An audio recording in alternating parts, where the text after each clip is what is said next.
ਕਿ ਵੱਟਾਂ ਵੰਡੇ ਦਿਲ ਦਿਮਾਗ ਤੇ ਘਰ, ਇਹਨਾਂ ਕਰਕੇ ਵੰਡੇ ਕਈ ਦੇਸ਼ ਗਏ, ਇਹ ਮੁਕਾ ਨਾ ਸਕੀਆਂ ਰੋਲਿਆਂ ਨੂੰ, ਇਹਨਾਂ ਕਾਰਨ ਨਿਤ ਵੱਧਦੇ ਕਲੇਸ਼ ਗਏ। ਇਹ ਕਲੇਸ਼ ਵਧਾਨੀਆਂ ਵੱਟਾਂ ਬੰਨੇ ਜੋ ਵੀ ਆ, ਅਸੀਂ ਇਹਨਾਂ ਨੂੰ ਖਤਮ ਕਰਨ ਦੀ ਬਜਾਏ ਨਿਤ ਵਧਾ ਰਹੇ ਹਾਂ। ਅਸੀਂ ਇਨਸਾਨੀਅਤ ਨੂੰ ਖਤਮ ਕਰਨ ਵਾਸਤੇ ਉਹ ਚੀਜ਼ਾਂ ਬਣਾਤੀਆਂ ਜਿਹੜੀ ਸੋਚ ਵੀ ਨਹੀਂ ਕੋਈ ਸਕਦਾ, ਕਿੰਨੀਆਂ ਖਤਰਨਾਕ ਹੈ ਇਸ ਦੁਨੀਆ ਵਾਸਤੇ। ਅਸੀਂ ਤਾਂ ਈਦ ਵਾਲੇ ਦਿਨ ਵੀ ਬੱਚਿਆਂ ਨੂੰ ਪਿਸਤੌਲ ਲੈ ਕੇ ਦੇਈਦਾ। ਸਾਡੀ ਟ੍ਰੇਨਿੰਗ ਸ਼ੁਰੂ ਤੋਂ ਹੈ ਹੀ ਇਹੀ। ਦੇਖੋ ਵੀ ਕਿੱਡੀ ਘਟੀਆ ਜੀ ਗੱਲ ਆ ਇਹ, ਵੀ ਬੱਚੇ ਦੀ ਕੀ ਤਰਬੀਅਤ ਕਰਨ ਡਏ, ਉਹਨੂੰ ਪਿਸਤੌਲ ਲੈ ਕੇ ਦੇਣ ਡਏ ਵੀ ਆਹ ਲੈ ਬਈ। ਹਾਂ ਟਿਸ਼ੂ ਕਰ ਹਾਂ ਟਿਸ਼ੂ ਕਰ ਹੈ। ਲੇਟੈਸਟ ਆਪਣੇ ਤੇ ਇੱਕ ਬੜਾ ਵੱਡਾ ਇੱਕ ਹੋਰ ਕਾਰਨਾਮਾ ਪਾਇਆ ਹਕੂਮਤ ਨੇ, ਰੇਡੀਓ ਫੀਸ ਲਾਤੀ ਕਹਿੰਦੇ ਬਿੱਲਾਂ ਦੇ ਵਿੱਚ। ਤੁਸੀਂ ਵੀ ਮਾਸ਼ਾਅੱਲਾ ਉਸੇ ਕੰਮ 'ਚ ਤੇ ਇਹ ਕੀ ਸਾਡੇ ਜਿਹੜੇ ਬਾਬੇ ਨੇ ਸੁਣੇ ਸੁਣਾਏ ਉਹ ਸਾਡੇ ਤੇ ਪਾ ਦੇਣੇ, ਅਸੀਂ ਤਾਂ ਸੁਣੇ ਹੀ ਨਹੀਂ ਰੇਡੀਓ। ਉਹ ਕੱਲ ਬੰਦਾ ਇੱਕ ਗੱਲ ਕਰਦਾ ਸੀ, ਕਹਿੰਦਾ ਜਿਹੜੀ ਰੇਲ ਦੇ ਉੱਤੇ ਬਹਿ ਕੇ ਆਏ ਸੀ ਨਾ, ਉਹਦਾ ਕਿਰਾਇਆ ਵੀ ਲੈਣਾ ਇਹਨਾਂ ਨੇ 47 ਵੇਲੇ ਲੈ ਸਕਦੇ ਭਾਈ, ਇਹ ਜੋ ਹਾਲਾਤ ਇਹਨੇ ਲੈ ਲੈਣਾ।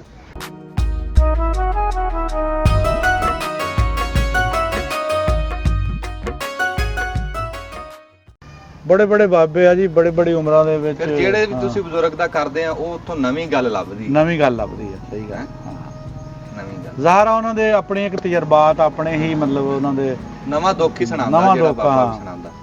ਬੜਾ ਖੋਜ ਕਰ ਮੈਂ ਜੀ ਆਪਣੇ ਵੀਡੀਓ ਦੇ ਵਿੱਚ, ਪਤਾ ਨਹੀਂ ਸਾਡੀ ਇਹ ਪਹਿਲੇ ਵੀਡੀਓ ਆਨੇਰ ਹੋਣੀ ਜਾਂ ਪਹਿਲੇ ਜਿਹੜੀ ਮੈਂ ਤਿਆਰ ਕਰਨੀ ਹੋਣੀ, ਉਹਦੇ ਵਿੱਚ ਮੈਂ ਅੱਗੇ ਗੱਲ ਕਰਦਾ ਸੀ ਕਿ ਇੱਕ ਬਜ਼ੁਰਗ ਬੰਦਾ ਐਸਾ ਸੀ, ਅੰਜਮ ਬਾਈ, ਉਹ ਹੁਣ ਗੋਜਰੇ ਆਪਣਾ ਫੈਸਲਾਬਾਦ ਦਾ ਇੱਕ ਮਸ਼ਹੂਰ ਸ਼ਾਇਰ ਵੀ ਹੈ, ਜੁਗਨੂ ਦੇ ਨਾਂ ਤੇ ਲੋਕ ਉਹਨੂੰ ਜਾਣਦੇ ਆ। ਅੱਛਾ।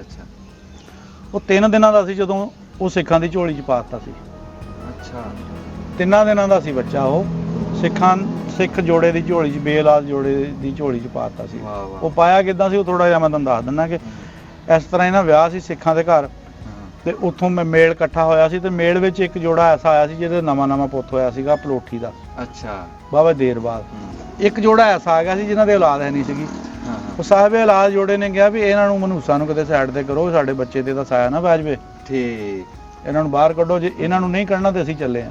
ਉਹਨੇ ਕਿਹਾ ਚਲੋ ਕੁਝ ਕਰ ਦੋ, ਸੁਣ ਲਿਆ ਉਹਨਾਂ ਨੇ ਵੀ, ਗੈਰਤਮੰਦ ਬੰਦੇ ਸੀ। ਉਹ ਆਪੇ ਕਿਨਾਰਾ ਕਰ ਗਏ। ਉੱਥੋਂ ਬਾਅਦ ਸ਼ਾਮ ਦਾ ਟਾਈਮ ਸੀ, ਹਨੇਰਾ ਹੋਇਆ ਸੀ, ਉੱਥੇ ਇੱਕ ਮੁਸਲਮਾਨ ਜੱਟਾਂ ਦਾ ਘਰ ਸੀ, ਢਿਲੂਆਂ ਦਾ। ਅੱਛਾ। ਉਹਨਾਂ ਨੇ ਕਿਹਾ ਵੀ ਸਾਨੂੰ ਰਾਤ, ਉਹਨੇ ਕਿਹਾ ਰਾਤ ਰਹਿ ਲਓ ਕੋਈ ਨਹੀਂ। ਉਹ ਜਦੋਂ ਰਾਤ ਰਹੇ ਤਾਂ ਉਹ ਪਰੇਸ਼ਾਨ ਬਹੁਤ ਜ਼ਿਆਦਾ, ਜ਼ਾਹਰਾ ਪਰੇਸ਼ਾਨੀ ਬਿਜ਼ਤੀ ਹਰ ਸ਼ੈ ਮਹਿਸੂਸ ਕੀਤੀ। ਇੱਕ ਤਾਂ ਔਲਾਦ ਨਾ ਹੋਣ ਦਾ ਦਿਲਜ਼ਾਰੀ ਹੋ ਗਈ, ਦਿਲਜ਼ਾਰੀ। ਉਹਨੇ ਕਿਹਾ ਰੌਲਾ ਕੀ ਆ? ਉਹਨੇ ਕਿਹਾ ਜੀ ਰੌਲਾ ਇਹ ਆ ਵੀ ਮੈਂ ਇੱਦਾਂ ਦਾ ਵਿਆਹ ਆਇਆ ਸੀਗਾ, ਤੇ ਸਾਡੇ ਹੁਣ ਰੱਬ ਵੱਲੋਂ ਔਲਾਦ ਨਹੀਂ ਹੋਈ, ਤੇ ਸਾਡਾ ਤਾਂ ਕੋਈ ਕਸੂਰ ਨਹੀਂ ਹੈਗਾ, ਪਰ ਉਹ ਫਲਾਂ ਬੰਦੇ ਨੇ ਆਹ ਗੱਲ ਕੀਤੀ ਤੇ ਸਾਨੂੰ ਮਤਲਬ ਉੱਥੋਂ ਨਿਕਲਣਾ ਪਿਆ। ਅਗੇ ਸਾਇਆ ਪੈ ਜੂ ਤੁਹਾਡੇ ਬੱਚਿਆਂ ਤੇ ਤੁਹਾਡਾ। ਉਹਨਾਂ ਦੇ ਮੁਸਲਮਾਨਾਂ ਦੇ 3 ਦਿਨਾਂ ਦਾ ਬੱਚਾ ਸੀ, ਉਹਨਾਂ ਨੇ ਚੱਕ ਕੇ 3 ਦਿਨਾਂ ਦਾ ਬੱਚਾ ਦੀ ਝੋਲੀ ਪਾ ਦਿੱਤਾ। ਵਾਹ ਵਾਹ ਵਾਹ। ਉਹਨੇ ਕਿਹਾ ਅੱਜ ਤੋਂ ਤੇਰਾ ਜੀ, ਨਾ ਵੀ ਤੁਸੀਂ ਰੱਖਣਾ। ਉਹ ਫਿਰ 3 ਦਿਨਾਂ ਦਾ ਬੱਚਾ ਲੈ ਕੇ ਗਏ, 16 ਸਾਲ ਤੱਕ ਉਹਨਾਂ ਦੇ ਕੋਲ ਰਿਹਾ। ਫਿਰ ਪਾਰਟੀਸ਼ਨ ਹੋ ਗਈ। ਫਿਰ ਉਸ ਤੋਂ ਬਾਅਦ ਉਹ ਸਾਡੀ ਕਹਾਣੀ, ਸਾਡੀ ਸਟੋਰੀ 'ਚ ਸਾਡੇ ਦੋਸਤ ਦੇਖਣਗੇ ਵੀ ਕੀ ਬਣਿਆ ਸੀ। ਦੇਖੋ ਯਾਰ ਕੈਸੀ ਗੱਲ ਆ ਵੀ ਔਲਾਦ ਤੋਂ ਵੱਧ ਕੇ ਕੋਈ ਸ਼ੈ ਨਹੀਂ ਹੁੰਦੀ। ਮੈਂ ਕਹਿੰਦਾ ਇੱਕ ਗੈਰ ਮਜ਼ਹਬ ਬੰਦੇ ਨੂੰ ਤੁਸੀਂ ਆਪਣਾ ਬੱਚਾ ਚੱਕ ਕੇ ਦੇ ਦੇਣਾ, ਤੇ ਇੱਥੋਂ ਹਿਸਾਬ ਲਾਓ ਵੀ ਸਾਂਝ ਕਿੰਨੀ ਸੀ, ਸਾਂਝ ਕਿੰਨੀ ਸੀ ਉਹ। ਬੱਲੇ ਇਹ ਛੋਟੀ ਜੀ ਗੱਲ ਨਹੀਂ ਹੈਗੀ, ਬਹੁਤ ਬੜੀ ਗੱਲ। ਐਵੇਂ ਤਾਂ ਨਹੀਂ ਸਾਡੇ ਬਜ਼ੁਰਗ ਰੋਂਦੇ ਚਲੇ ਗਏ, ਦੇਸ਼ ਕਰਦੇ ਚਲੇ ਗਏ। ਦੇਸ਼ ਉਹ ਆਪਣਾ ਦੇਸ਼, ਸਾਡਾ ਦੇਸ਼ ਸੀ ਉਹ। ਸਾਡਾ ਦੇਸ਼ ਉੱਥੇ ਦਾ ਪਾਣੀ ਘੇ ਵਰਗਾ, ਦੇਸੀ ਘੇ ਵਰਗਾ ਪਾਣੀ, ਲੱਕੜਾਂ ਖਾ ਲੋ ਹਜਮ ਕਰਦਾ ਸੀ। ਬਸ ਇਹ ਕਹਿੰਦੇ ਆ ਵੀ ਉਹ ਹੁਣ ਆਪਣੇ ਮੁਲਕ ਹਿੰਦੁਸਤਾਨ ਨਾਲ ਮੁਖਲਸ ਰਹਿਣ, ਅਸੀਂ ਪਾਕਿਸਤਾਨ ਨਾਲ ਮੁਖਲਸ ਰਹੀਏ, ਮੁਹੱਬਤਾਂ ਜ਼ਿੰਦਾ ਰਹਿਣ, ਵੀ ਇਹ ਲਾਂਘਾ ਟਾਪਾ ਖੁੱਲਿਆ ਰਵੇ, ਆਣ ਜਾਣ ਲੱਗਾ ਰਵੇ। ਉਹ ਕਹਿੰਦੇ ਨਾ ਕੰਧਾਂ ਖੜੀਆਂ ਰਹਿਣ ਤੇ ਖਿੜਕੀਆਂ ਵਿੱਚ ਲਾ ਲਓ, ਹਵਾ ਦੇ ਚੌਂਕੇ ਆਈ ਜਾਣ। ਬਸ ਆਹ ਗੱਲ ਆ। ਹੁਣ ਅੱਗੇ ਤਾਂ ਅਸੀਂ ਮਿਸਾਲ ਦਿੰਦੇ ਸੀ ਕਿ ਪੰਛੀ ਆਉਂਦੇ ਆ, ਉਹਨਾਂ ਵਾਸਤੇ ਬਾਰਡਰਾਂ ਦੀ ਰੁਕਾਵਟ ਨਹੀਂ, ਇਨਸਾਨਾਂ ਵਾਸਤੇ ਰੁਕਾਵਟ ਆ। ਹੁਣ ਸਲਾਬ ਆਇਆ, ਹਾਂਜੀ, ਉਹਦੇ ਵਾਸਤੇ ਬੰਨ ਨਹੀਂ ਲੱਗ ਗਏ ਇਹਨਾਂ ਤੋਂ, ਉਹ ਨਹੀਂ ਇੱਕ ਦੂਜੇ ਦਾ ਵੰਡ ਕੇ ਇਹਨਾਂ ਨੇ ਖਾ ਲਿਆ। ਉਹ ਸਾਰਾ ਆਂਦਾ ਵਾ, ਬਾਰਡਰ ਤੋੜ ਕੇ ਆਇਆ ਵਾ। ਤੇ ਇਨਸਾਨਾਂ ਵਾਸਤੇ ਇਹਨਾਂ ਨੇ ਕੀ ਕੁਛ ਕਰਤਾ, ਐਟਮ ਬੰਬ ਤੱਕ, ਕਿਹਦੇ ਵਾਸਤੇ? ਸਿਰਫ ਇਨਸਾਨਾਂ ਵਾਸਤੇ ਬਣਾਇਆ ਨਾ, ਇਨਸਾਨਾਂ ਵਾਸਤੇ। ਅਸ਼ਰਫੁਲ ਮਖਲੂਕਾਤ ਆ ਅਸੀਂ ਇਨਸਾਨੀਅਤ ਸਭ ਨਾਲ ਪਹਿਲਾਂ, ਸਾਨੂੰ ਹਰ ਮਜ਼ਹਬ ਜਿਹੜਾ, ਹਰ ਧਰਮ ਇਨਸਾਨੀਅਤ ਸਿਖਾਉਂਦਾ, ਲੇਕਿਨ ਅਸੀਂ ਉਹਦੇ ਉਲਟ ਚੱਲੇ ਆ। ਅਸੀਂ ਇਨਸਾਨੀਅਤ ਨੂੰ ਖਤਮ ਕਰਨ ਵਾਸਤੇ ਉਹ ਚੀਜ਼ਾਂ ਬਣਾਤੀਆਂ ਜਿਹੜੀ ਸੋਚ ਵੀ ਨਹੀਂ ਕੋਈ ਸਕਦਾ, ਕਿੰਨੀਆਂ ਖਤਰਨਾਕ ਹੈ ਇਸ ਦੁਨੀਆ ਵਾਸਤੇ। ਅਸੀਂ ਤਾਂ ਈਦ ਵਾਲੇ ਦਿਨ ਵੀ ਬੱਚਿਆਂ ਨੂੰ ਪਿਸਤੌਲ ਲੈ ਕੇ ਦੇਈਦਾ। ਸਾਡੀ ਟ੍ਰੇਨਿੰਗ ਸ਼ੁਰੂ ਤੋਂ ਹੈ ਹੀ ਇਹੀ। ਦੇਖੋ ਵੀ ਕਿੱਡੀ ਘਟੀਆ ਜੀ ਗੱਲ ਆ ਇਹ, ਵੀ ਬੱਚੇ ਦੀ ਕੀ ਤਰਬੀਅਤ ਕਰਨ ਡਏ, ਉਹਨੂੰ ਪਿਸਤੌਲ ਲੈ ਕੇ ਦੇਣ ਡਏ ਵੀ ਆਹ ਲੈ ਬਈ। ਟਿਸ਼ੂ ਕਰ। ਹਾਂ ਟਿਸ਼ੂ ਕਰ ਹੈ। ਸਹੀ ਗੱਲ। ਨੇੜਤਾ ਹੋਣੀ ਚਾਹੀਦੀ ਆ, ਤਿਜਾਰਤ ਹੋਣੀ ਚਾਹੀਦੀ ਇੰਡੀਆ ਨਾਲ। ਸਾਡੀ ਸਭ ਤੋਂ ਜਿਹੜੀ ਮੇਨ ਚੀਜ਼ ਆ ਸਾਡੀ ਤਰੱਕੀ ਲਈ ਦੋਵਾਂ ਮੁਲਕਾਂ ਦੀ ਸਾਡੀ ਤਿਜਾਰਤ ਜਿਹੜੀ ਖੁੱਲਣੀ ਚਾਹੀਦੀ ਆ। ਬਿਲਕੁਲ ਸਹੀ ਗੱਲ। ਯੂਰਪ ਨੇ ਇੰਨੀ ਵੱਡੀ ਜੰਗ ਲੜੀ ਆ, ਜੰਗ ਅਜ਼ੀਮ ਅਵਲ, ਜੰਗ ਅਜ਼ੀਮ ਦੋਮ, ਬੜੀਆਂ ਬੜੀਆਂ ਉਹਨਾਂ ਨੇ ਆਪਸ 'ਚ ਜੰਗਾਂ ਲੜੀਆਂ। ਉਹ ਬਰਲਿਨ ਦੀ ਦੀਵਾਰ ਉਹਨਾਂ ਨੇ ਸਿੱਟ ਕੇ ਤਰੱਕੀ ਦਾ ਰਾਹ ਉਦਣ ਉਹਨਾਂ ਨੇ ਖੋਲ੍ਹਤਾ ਸੀ। ਤੇ ਅਸੀਂ ਇੱਕ ਮੁੱਦਾ ਸਾਡੇ ਕੋਲ ਕਸ਼ਮੀਰ ਦਾ, ਜਿਹੜਾ ਯਾਨੀ ਕਿ ਦੋਨਾਂ ਦੇਸ਼ਾਂ ਦਾ ਹੈ ਨਹੀਂ, ਉਹਨਾਂ ਦੇ ਬਣਦੇ ਆ ਨਾ ਸਾਡੇ ਬਣਦੇ ਆ। ਅਗਰ ਅਸੀਂ ਉਹਨੂੰ ਇੱਕ ਅਲੱਗ ਸਟੇਟ ਵੀ ਬਣਾਉਂਦੇ ਆ ਜਾਂ ਜਿੱਥੇ ਜਿੱਥੇ ਹੈਗਾ ਉੱਥੇ ਵੀ ਅਸੀਂ ਉੱਤੇ ਕੰਪਰੋਮਾਈਜ਼ ਕਰਦੇ ਆ ਤੇ ਸਾਡੇ ਤਰੱਕੀ ਦੇ ਰਾਹ ਖੋਲ੍ਹਦੇ ਆ। ਕੀ ਪਤਾ ਜਦੋਂ ਅਸੀਂ ਨੇੜੇ ਹੋਈਏ ਟੇਬਲ ਟਾਕ ਤੇ ਬਹਿ ਕੇ ਗੱਲ ਹੋ ਜਾਵੇ, ਉਹ ਕਿਤੇ ਮੁੱਕ ਸਕਦੀ ਆ। ਨੇੜੇ ਹੋਣ ਦੀ ਗੱਲ ਆ, ਉਹ ਨੇੜੇ ਹੋ ਕੇ ਯਾਨੀ ਕਿ ਸੁਲਹ ਸਫਾਈ ਨਾਲ ਜਿਹੜੀ ਚੀਜ਼ ਮੁੱਕਦੀ ਆ ਨਾ, ਪਿੰਡ 'ਚ ਕਰ ਲਓ। ਅਸੀਂ ਲੜਾਈ ਵਧਾਈ ਜਾਈਏ, ਉਹ ਇੱਕ ਬੱਚਿਆਂ ਤੋਂ ਸ਼ੁਰੂ ਹੁੰਦੀ ਆ, ਕਤਲਾਂ ਤੱਕ ਜਾ ਪਹੁੰਚਦੀ ਆ, ਜੇਲ੍ਹਾਂ 'ਚ ਖੱਜਲ ਹੋ ਮਿੰਟ ਜਾਂਦੀ। ਪਾਣੀ ਤੋਂ ਨਹੀਂ ਲੜ ਪੈਂਦੇ ਲੋਕ, ਬਟ ਖਾਣਾ ਜਾਣਨ ਤੋਂ ਨਹੀਂ ਲੜ ਪੈਂਦੇ। ਹਰ ਮਸਲੇ ਦਾ ਹੱਲ ਤਾਂ ਹੁੰਦਾ ਤੇ ਬਹੁਤ ਦੂਰ ਗੱਲ ਚੱਲ ਜਾਂਦੀ ਆ ਤੇ ਅਸੀਂ ਉਹ ਚੀਜ਼ਾਂ ਨੂੰ ਮਿਟਾ ਨਹੀਂ ਸਕਦੇ। ਉਹ ਜਿੱਦਾਂ ਆਪਾਂ ਇੱਕ ਵੀਡੀਓ ਕੀਤੀ ਸੀਗੀ, ਉਹ ਵੱਟ ਬੰਨੇ ਵਾਲੀ, ਉੱਤੇ ਸੀਗਾ ਕਿ ਵੱਟਾਂ ਵੰਡੇ ਦਿਲ ਦਿਮਾਗ ਤੇ ਘਰ, ਇਹਨਾਂ ਕਰਕੇ ਵੰਡੇ ਕਈ ਦੇਸ਼ ਗਏ, ਇਹ ਮੁਕਾ ਨਾ ਸਕੀਆਂ ਰੋਲਿਆਂ ਨੂੰ, ਇਹਨਾਂ ਕਾਰਨ ਨਿਤ ਵੱਧਦੇ ਕਲੇਸ਼ ਗਏ। ਇਹ ਕਲੇਸ਼ ਵਧਾਨੀਆਂ ਵੱਟਾਂ ਬੰਨੇ ਜੋ ਵੀ ਆ, ਅਸੀਂ ਇਹਨਾਂ ਨੂੰ ਖਤਮ ਕਰਨ ਦੇ ਬਜਾਏ ਨਿਤ ਵਧਾ ਰਹੇ ਹਾਂ ਅਸੀਂ। ਤੇ ਅੰਜਮ ਭਾਈ ਕੋ ਆਏ, ਅੰਜਮ ਭਾਈ ਦੀਆਂ ਅਸੀਂ ਗੱਲਾਂ ਸੁਣੀਆਂ, ਅਸੀਂ ਇਹਨਾਂ ਨੂੰ ਸੁਣਾ ਕੇ ਅਸੀਂ ਆਪ ਸੁਣਾਈ ਜਾਂਦੇ ਆ ਗੱਲਾਂ ਹੀ ਐਸੀਆਂ ਯਕੀਨ ਕਰੀਏ। ਨਹੀਂ, ਉਹਨੂੰ ਕੋਈ ਸਵਾਲ ਤੁਸੀਂ ਕਰੋਗੇ ਤਾਂ ਤੁਹਾਨੂੰ ਜਵਾਬ ਦੇਣਗੇ ਨਾ। ਅੱਛਾ, ਅਸੀਂ ਤੁਹਾਡੇ ਕੋਲ ਸਵਾਲ ਕੋਈ ਨਹੀਂ, ਉਹਨਾਂ ਕੋਲ ਤਾਂ ਜਵਾਬ ਹੈ ਨਹੀਂ। ਸਵਾਲ ਤਾਂ ਬਥੇਰੇ ਆ, ਤੁਸੀਂ ਸਵਾਲ ਤਿਆਰ ਕਰਕੇ ਲਿਆਓ। ਸਵਾਲ ਗੱਲ ਹੋਰ ਬੰਨੇ ਨਿਕਲ ਗਈ ਨਾ। ਸਵਾਲ ਜਵਾਬ ਆਪਣੇ ਹੈ ਹੀ ਨਹੀਂ, ਏਦਾਂ ਗੱਲਾਂ ਬਾਤਾਂ ਹੀ ਆ ਨਾ। ਹਾਂਜੀ, ਉਹ ਸਵਾਲ ਜਵਾਬ ਤਾਂ ਹੋਏ ਨਾ ਇੰਟਰਵਿਊ, ਏਦਾਂ ਆਣੇ ਗੱਪ ਸ਼ਪ ਜਿਹੜੀ ਨਾ ਮਤਲਬ। ਅੱਛਾ ਅੰਜਮ ਭਾਈ, ਲੇਟੈਸਟ ਆਪਣੇ ਤੇ ਇੱਕ ਬੜਾ ਵੱਡਾ ਇੱਕ ਹੋਰ ਕਾਰਨਾਮਾ ਪਾਇਆ ਹਕੂਮਤ ਨੇ, ਰੇਡੀਓ ਫੀਸ ਲਾਤੀ ਕਹਿੰਦੇ ਬਿੱਲਾਂ ਦੇ ਵਿੱਚ। ਤੁਸੀਂ ਵੀ ਮਾਸ਼ਾਅੱਲਾ ਉਸੇ ਕੰਮ 'ਚ ਤੇ ਇਹ ਕੀ ਸਾਡੇ ਜਿਹੜੇ ਬਾਬੇ ਨੇ ਸੁਣੇ ਸੁਣਾਏ ਉਹ ਸਾਡੇ ਤੇ ਪਾ ਦੇਣੇ, ਅਸੀਂ ਤਾਂ ਸੁਣੇ ਹੀ ਨਹੀਂ ਰੇਡੀਓ। ਉਹ ਕੱਲ ਬੰਦਾ ਇੱਕ ਗੱਲ ਕਰਦਾ ਸੀ, ਕਹਿੰਦਾ ਜਿਹੜੀ ਰੇਲ ਦੇ ਉੱਤੇ ਬਹਿ ਕੇ ਆਏ ਸੀ ਨਾ, ਉਹਦਾ ਕਿਰਾਇਆ ਵੀ ਲੈਣਾ ਇਹਨਾਂ ਨੇ। 47 ਵੇਲੇ ਲੈ ਸਕਦੇ ਭਾਈ, ਇਹ ਜੋ ਹਾਲਾਤ ਇਹਨੂੰ ਲੈ ਲੈਣਾ।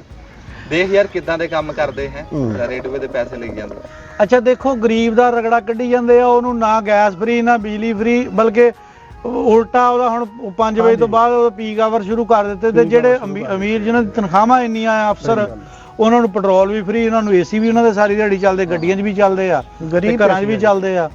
ਕਿੱਡਾ ਦੋਹਰਾ ਮਿਆਰ ਆ ਯਾਰ। ਯਾਰ ਇਹਨਾਂ ਨੇ ਰੇਡੀਓ ਦੀ ਫੀਸ ਲਾ ਕੇ ਨਾ 300 ਅਰਬ ਦੀਆਂ ਹੁਣ ਗੱਡੀਆਂ ਖਰੀਦੀਆਂ ਸਰਕਾਰੀ ਮੁਲਾਜ਼ਮਾਂ ਵਾਸਤੇ, ਜਿਹੜੇ ਹੈਗੇ ਨਾ ਅਸਿਸਟੈਂਟ ਕਮਿਸ਼ਨਰ ਵਗੈਰਾ, ਬਿਊਰੋਕਰੇਟਸ, ਉਹਨਾਂ ਵਾਸਤੇ 300 ਅਰਬ ਦੀਆਂ ਗੱਡੀਆਂ ਨਵੀਆਂ ਹੁਣ ਤੇ ਜਿਹੜਾ IMF ਤੋਂ ਕਰਜ਼ਾ ਲਿਆ ਉਹਦੇ ਨਾਲ ਗੱਡੀਆਂ ਖਰੀਦੀਆਂ। ਉਹ ਸਾਰਾ ਕੁਝ IMF ਦੀ ਵੀ ਸਮਝ ਨਹੀਂ ਆਉਂਦੀ, ਉਹ ਸਾਰੀਆਂ ਸਖਤੀਆਂ ਉਹ ਆਵਾਮ ਦੀਆਂ ਲਿਖਦਾ। ਉਹ ਇਹਨਾਂ ਨੂੰ ਕਿਉਂ ਨਹੀਂ ਕਹਿੰਦਾ? ਇਹਨਾਂ ਦੀਆਂ ਸਾਜ਼ਿਸ਼ਾਂ ਕਿਉਂ ਨਹੀਂ ਨਜ਼ਰ ਆ ਰਹੀਆਂ? ਉਹ ਕਿਉਂ ਨਹੀਂ ਘਟਾ ਰਿਹਾ? ਵੀ ਆਪਣੀ ਨਾ ਕੋਈ ਆਸ਼ੀਆਂ ਘਟਾਓ। ਉਹਦਾ ਫਿਰ ਵਿਕਣਾ ਕਿੱਥੋਂ? ਉਹਨੂੰ ਪਤਾ ਇਹਨਾਂ ਨੇ ਤਾਂ ਮੇਰੇ ਤੋਂ ਲੈਣੇ ਆ। ਆਵਾਮ ਨੂੰ ਪੀਸਣਾ ਉਹਦਾ ਮਤਲਬ ਇਹਨਾਂ ਨੂੰ ਕਰਜ਼ਾ ਜਿਹੜਾ ਲੈਂਦੇ ਮਿਲ ਗਿਆ, ਇੱਕ ਕਿਸ਼ਤ ਮਿਲੀ ਹੈ। ਅੱਛਾ, ਇਹ ਸਾਰੇ ਕੰਮ ਪੰਜਾਬ 'ਚ ਹੀ ਆ। ਹਾਂਜੀ, ਦੂਸਰੇ ਸੂਬੇ ਹੈਗੇ ਆ, ਬਿਜਲੀ ਦਾ ਬਿੱਲ ਲੈਣਾ, ਸਿਲਸਿਲੇ 'ਚ ਸਾਰੀ ਬਿਜਲੀ ਬੁੱਕ ਆ ਗਈ। ਉਹ ਤਾਂ ਆਪਾਂ ਗੱਲ ਕਰ ਲਈਏ ਵੀ ਚਲੋ ਸੂਬੇ ਦੂਸਰੇ ਆ। ਹੁਣ ਸਾਡੇ ਪਿੰਡ ਦੇ ਵਿੱਚ ਸਪਲਾਈ ਦਾ ਪਾਣੀ ਆਉਂਦਾ ਆ, ਚੰਗੇ ਘਰ ਉਹ ਬਿੱਲ ਨਹੀਂ ਦੇਣ ਦੇ, ਵੀ ਗਰੀਬਾਂ ਤੇ ਪਾਇਆ ਆ। ਜਿਹੜੇ ਤਗੜੇ ਘਰ ਆ ਚੌਧਰੀਆਂ ਦੇ 2-2 3-3 ਕਨੈਕਸ਼ਨ ਲਾਏ, ਉਹ ਤਾਂ ਬਿੱਲ ਦਿੰਦੇ ਹੀ ਨਹੀਂ, ਉੱਕਾ ਹੀ ਨਹੀਂ ਦਿੰਦੇ। ਜਿਹੜਾ ਪੰਜਾਬ ਵਿੱਚ ਚੌਧਰੀਆਂ ਦਾ ਹੈ ਨਹੀਂ, ਇਹ ਕਮੀਆਂ ਦਾ ਆਪਣਾ ਹੱਕ ਲੈ ਹੀ ਨਹੀਂ ਸਕਦਾ। ਆਪਣਾ ਗਰੀਬ ਨਹੀਂ ਹੈ ਜੀ ਤੇ ਪੰਜਾਬ ਤੇ ਮੈਂ ਬੜੀ ਦੇਰ ਦਾ ਇਸ ਚੀਜ਼ ਨੂੰ ਸੋਚ ਰਿਹਾ ਕਿ ਪੰਜਾਬ ਅਸੀਂ ਯਤੀਮ ਰੱਖਿਆ ਹੋਇਆ।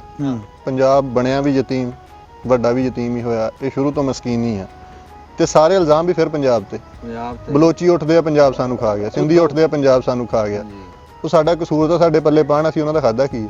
ਅਸੀਂ ਉਹਨਾਂ ਤੋਂ ਲੈ ਕੇ ਅਸੀਂ ਤਾਂ ਦਿੱਤਾ ਹੀ ਆ ਜਿੰਨਾ। ਅਸੀਂ ਇੱਥੇ ਕਿਸਾਨ ਸਾਡਾ ਸਵੇਰ ਤੋਂ ਉੱਠ ਖੜਦਾ, 4 ਵਜੇ ਉੱਠਦਾ, ਸ਼ਾਮ ਨੂੰ ਪੈਂਦਾ ਮੰਜੇ ਤੇ, ਹਰ ਚੀਜ਼ ਅਸੀਂ ਮੁੜ ਕੇ ਅਸੀਂ ਉਹਨਾਂ ਦਾ ਬੁਰਾ ਕੀ ਕੀਤਾ? ਜੇ ਆਰਮੀ ਦੇ ਵਿੱਚ ਉਹ ਕਸੂਰਵਾਰ ਮੰਨਦੇ ਆ, ਕੱਲੀ ਆਰਮੀ ਸਾਰੀ ਪੰਜਾਬੀ ਹੈ, ਜਾਂ ਪੁਲਿਸ ਨੂੰ ਕਹਿੰਦੇ ਆ, ਜਾਂ ਜਿਹੜੇ ਪੰਜਾਬ ਦਾ ਮੈਨੂੰ ਕੋਈ ਉੱਪਰਲਾ ਅਜੇ ਤੱਕ ਮੁੱਢਲਾ ਬੰਦਾ ਦੱਸ ਦਿਓ। ਨਵਾਜ਼ ਸ਼ਰੀਫ ਹੁਣੀ ਕਹਿੰਦੇ ਆ ਜੀ ਇਹ ਤਾਂ ਬਾਟਾ ਕਸ਼ਮੀਰੀ ਹੈ। ਇਮਰਾਨ ਖਾਨ ਆਇਆ ਪਠਾਨ, ਉਸ ਤੋਂ ਪਹਿਲੋਂ ਜਿਹੜੇ ਲਾ ਲਓ ਕਿਆਨੀ ਵਗੈਰਾ, ਇਹ ਸਾਰੇ ਉਧਰੋਂ ਪੈਦਾਵਾਰ ਸੀ। ਅਯੂਬ ਖਾਨ, ਸਾਰੇ ਕਿੱਥੇ ਤੱਕ ਉਹ ਪਠਾਨ ਰਹੇ ਆ। ਇਲਜ਼ਾਮ ਪੰਜਾਬੀਆਂ ਦੇ। ਤੁਸੀਂ ਬਹੁਤ ਹੀ ਵੱਡੀ ਗੱਲ ਦੇਖੋ ਵੀ ਉਹ ਪੰਜਾਬ ਦਾ ਜਿਹੜਾ ਨਾ ਤਨਖਾਹ ਵਧਾਈ ਆ, ਵੀ ਉਹ ਜਿਵੇਂ ਚੌਧਰੀ ਸਾਹਿਬ ਕਹਿੰਦੇ ਵੀ ਸਾਰੇ ਤੋਂ ਬਹੁਤਾ ਰੈਵਨਿਊ ਇੱਥੋਂ ਜਾਂਦਾ ਪੰਜਾਬ ਚੋਂ, ਬਿੱਲ ਅਸੀਂ ਜਮ੍ਹਾਂ ਕਰਾਉਂਦੇ ਆ, ਟੈਕਸ ਅਸੀਂ ਦਿੰਨੇ।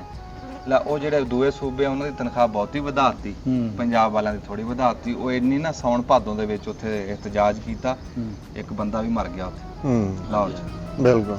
ਤੇ ਉਹਨਾਂ ਨੂੰ ਕਹਿੰਦੇ ਵੀ ਤੁਸੀਂ ਉੱਠ ਜਾਓ, ਤੁਹਾਡੀ ਤਨਖਾਹ ਵਧਾ ਦਾਂਗੇ। ਉੱਠ ਕੇ ਘਰ ਆ ਗਏ, ਪਿੱਛੋਂ ਵਧਾਈ ਨਹੀਂ। ਫਿਰ ਉਹੀ ਇਦਾਂ ਦੇ ਤਾਂ ਕੰਮ ਕਰਦੇ। ਹਾਲਾਂਕਿ FC ਦੀ ਤਨਖਾਹਾਂ ਜਿਹੜੀਆਂ ਆਰਮੀ ਦੇ ਬਰਾਬਰ ਕਰ ਦਿੱਤੀਆਂ ਗਈਆਂ ਜੀ। ਤੇ ਪੰਜਾਬ ਗਵਰਨਮੈਂਟ ਨੇ ਦੂਜੇ ਸੂਬਿਆਂ ਦੇ ਮੁਤਾਬਕ ਵਫਾਕ ਦੇ ਬਰਾਬਰ ਤਨਖਾਹ ਨਹੀਂ ਕੀਤੀ। ਮੈਂ ਦੇਖ ਲਾ ਇਹ ਉਹਨਾਂ ਦੇ ਬਰਾਬਰ ਨਹੀਂ ਕੀਤੀ। ਜਿੱਥੇ ਇਨਸਾਫ ਹੀ ਨਾ ਹੋਵੇ, ਬਰਾਬਰੀ ਨਾ ਹੋਵੇ, ਉਹ ਕਿਦਾਂ ਚਲਾ ਲੈਣਗੇ ਇਹ ਕੰਮ? ਮੁਲਕ ਜਿਹੜਾ ਨਾ ਜੀ ਇਨਸਾਫ ਦੇ ਨਾ ਹੋਣ ਨਾਲ ਦਬਾਅ ਹੁੰਦੇ ਕੋਈ ਵੀ ਮੁਲਕ। ਹਾਂ ਮੈਂ ਬਲੂਚਿਸਤਾਨ ਗਿਆ ਜੀ, ਉੱਥੇ ਇੱਕ ਬੰਦਾ ਉਹਦੇ ਨਾਲ ਮੇਰੀ ਬੈਠਕ ਹੋਈ ਤੇ ਉਹ ਦੱਸੇ ਮੈਂ ਤਨਖਾਹ ਲੈਣਾ। ਚੌਧਰੀ ਸਾਹਿਬ ਦੀ ਘੜੀ ਜ਼ਰੂਰ ਆਣੀ ਚਾਹੀਦੀ, ਬਾਕੀ ਕੋਈ ਗੱਲ ਆਵੇ ਨਾ ਆਵੇ, ਘੜੀ ਜ਼ਰੂਰ ਆਣੀ ਚੌਧਰੀ ਸਾਹਿਬ ਦੀ। ਹਾਂ ਮਹਿਕਮਾ ਜ਼ਰਾਅਤ ਦੇ ਵਿੱਚ ਫੋਕਸ ਕਰ ਰਹੇ ਨੂੰ ਜਰਾ। ਕੁੱਲੀ ਦਾ ਕੱਖ ਨਾ ਰਹੇ। ਹਾਂ ਮੁੰਦਰੀ ਵੀ ਆਣੀ ਚਾਹੀਦੀ ਹੈ ਮੁੰਦਰੀ ਵੀ ਆਣੀ ਮੁੰਦਰੀ ਵੀ ਆਣੀ ਚਾਹੀਦੀ ਆ। ਤੇ ਮਹਿਕਮਾ ਜ਼ਰਾਅਤ 'ਚ ਨੌਕਰੀ ਕਰਦਾ ਜੀ, ਅੰਡਰ ਮੈਟਰ ਕੋ ਬੰਦਾ, ਉਹਨੂੰ ਪਤਾ ਨਹੀਂ ਮੇਰਾ ਦਫ਼ਤਰ ਕਿੱਥੇ ਹੈ। ਦੱਸੋ ਯਾਰ ਜਾਂਦੇ ਹੀ ਪਤਾ ਨਹੀਂ। ਨਹੀਂ ਕਿ ਮੇਰਾ ਦਫ਼ਤਰ ਕਿੱਥੇ ਹੈ। ਉਹ ਏਟੀਐਮ 'ਚੋਂ ਤਨਖਾਹ ਲੈਂਦਾ, ਅੱਲਾ ਅੱਲਾ ਕਰ ਘਰ ਬੈਠਾ।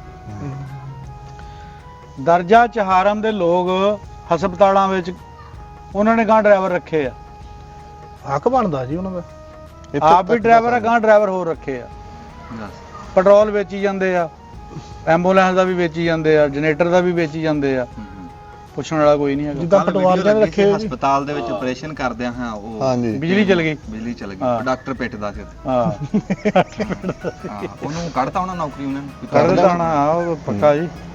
ਇੱਥੇ ਨਾ ਅਗਲੇ ਦਿਨ ਪੱਠੇ ਵੜ ਜਿਹਾ ਬੰਦਾ ਆਇਆ ਤੇ ਉਹਨੂੰ ਮੈਂ ਦੱਸਿਆ, ਉਹ ਕਹਿੰਦਾ ਮਹਿੰਗਾਈ ਇੰਨੀ ਕਿਉਂ ਹੋ ਰਹੀ? ਮੈਂ ਕਿਹਾ ਵੀ ਉਹ ਕਰਜ਼ਾ ਨਹੀਂ ਮਿਲ ਰਿਹਾ। ਹੂੰ ਕਹਿੰਦਾ ਕਰਜ਼ਾ ਇਹਨਾਂ ਨੂੰ ਲੈਣਾ ਹੀ ਨਹੀਂ ਆ ਰਿਹਾ, ਹੂੰ ਆਖੇ ਕਾਗਜ਼ ਇਹਨਾਂ ਦੇ ਪੂਰੇ ਨਹੀਂ। ਮੈਂ ਕਿਹਾ ਉਹ ਕਿਦਾਂ? ਕਹਿੰਦਾ 4 ਸ਼ਨਾਖਤੀ ਕਾਰਡ ਦੀ ਕਾਪੀਆਂ ਚਾਹੀਦੀਆਂ ਇਹਦੀਆਂ ਵਜ਼ੀਰ ਆਜ਼ਮ ਦੀਆਂ, 4 ਅਕੇ ਗਵਾਹ ਦੀਆਂ, ਬਿਜਲੀ ਦਾ ਬਿੱਲ ਹੂੰ ਤੇ ਅਕੇ ਜ਼ਮੀਨ ਦੀ ਫਰਦ ਲੈ ਕੇ ਜਾਵੇ। ਕਰਜ਼ਾ ਕਿੱਦਾਂ ਨਹੀਂ ਦਿੰਦੇ? ਗੱਲ ਤਾਂ ਸਹੀ ਆ। ਮੈਂ ਕਿਹਾ ਹਿਸਾਬ ਤੇ ਹੀ ਬਣਿਆ ਵੀ ਕਾਗਜ਼ ਨਹੀਂ ਪੂਰੇ ਹੋ ਰਹੇ। ਹਾਂ, ਗੱਲ- ਕੋਈ ਨਹੀਂ ਪੂਰੇ।